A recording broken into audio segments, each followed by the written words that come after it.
Alors on ne sait évidemment pas encore combien de personnes regarderont ce match à la télévision, mais on sait déjà que les tribunes seront archi pleines. Ça a été très vite.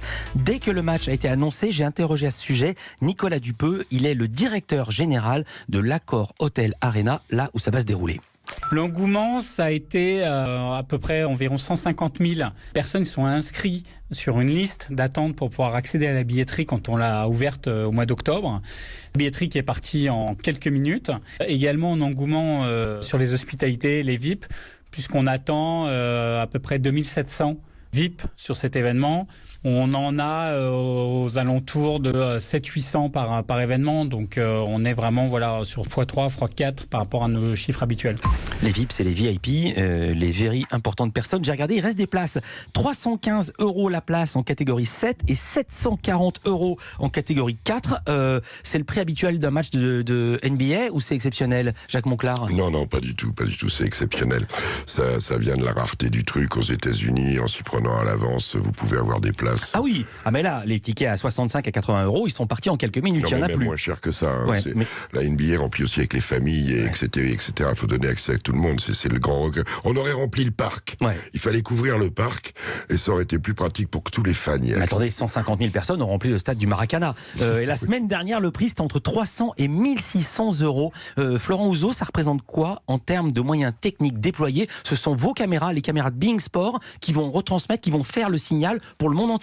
Alors exactement, c'est une énorme fierté. Ce match-là, c'est le Paris NBA Game, NBA Paris Games, presented by beIN Sport. C'est-à-dire que la marque beIN Sport va se déployer dans le monde entier. Mais surtout, c'est également une énorme fierté parce que certains organisateurs d'événements produisent eux-mêmes. Aujourd'hui, la NBA a une énorme confiance depuis 2012 en beIN Sport, en son traitement.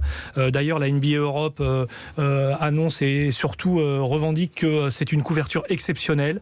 Mais c'est ce soir plus de 20 caméras qui vont couvrir ce match-là, avec le signal international qui va arriver dans le monde entier. Plus de 200 repreneurs, 200 pays vont diffuser ce match et des caméras qui vont aussi faire le signal de beIN Sport dès 18h depuis l'hôtel Accor Arena. Et le réalisateur, c'est un réalisateur à vous ou c'est deux réalisateurs. Il y aura un réalisateur qui va faire le signal international, le match, réalisateur français, réalisateur beIN Sport, et un deuxième qui fera le signal privatif pour les émissions comme NBA Extra dès 19h15 avec toute l'équipe, la team beIN Sport. Donc je suis fier d'avoir évidemment Jacques Monclar comme consultant, mais aussi tous nos commentateurs et nos présentateurs. Alors on l'a dit, ce sont des joueurs en NBA, des superstars, mais la NBA, c'est en soi une énorme machine, richissime, surpuissante. Ses revenus ont explosé, 8 milliards de dollars en 2017-2018 selon Forbes.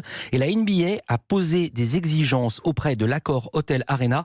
Écoutez son directeur général, Nicolas Dupeux. C'est le parquet de la NBA. C'est pas notre parquet, ils ont leur propre infrastructure. Et puis après, des très fortes exigences sur le confort et la température. 19 degrés. C'est ce qu'on doit assurer bord de terrain. Pour la petite anecdote, ils sont venus plusieurs fois, je crois une quinzaine de fois, faire des relevés de température depuis le début de l'année en bord de terrain.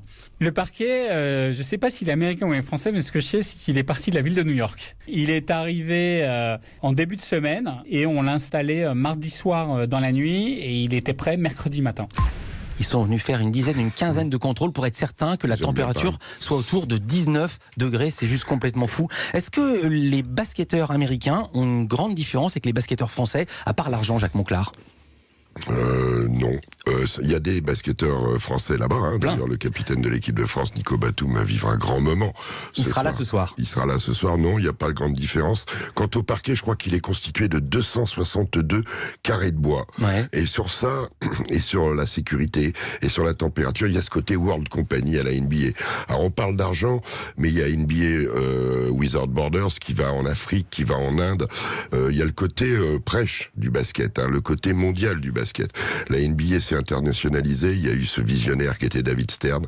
Adam Silver, le nouveau commissionneur, a repris le flambeau. Il y a ce côté, on va dans tous les pays du monde.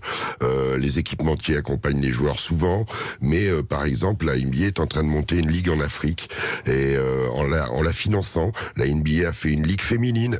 Et ça remplit moins, mais quand même, elle est présente et ça progresse et c'est un show. Et puis les femmes, vous savez, on est très fiers dans le basket de la mixité homme-femme. Voilà, c'est certes la World Company, mais c'est aussi une ligue qui rend qui rend au C'est monde. un exemple. Et puis les Charlotte Hornets qui sont dirigés par Michael Jordan, il a lancé la Paris, sa paire de baskets, c'est la 34e basket, 500 exemplaires numérotés, c'est encore une affaire de gros sous. Le chiffre d'affaires de Jordan Brand en 2019, c'est 3,14 milliards de dollars. Pas des millions, des milliards, juste ça, avec des chaussures et des maillots en coton. Vraiment bravo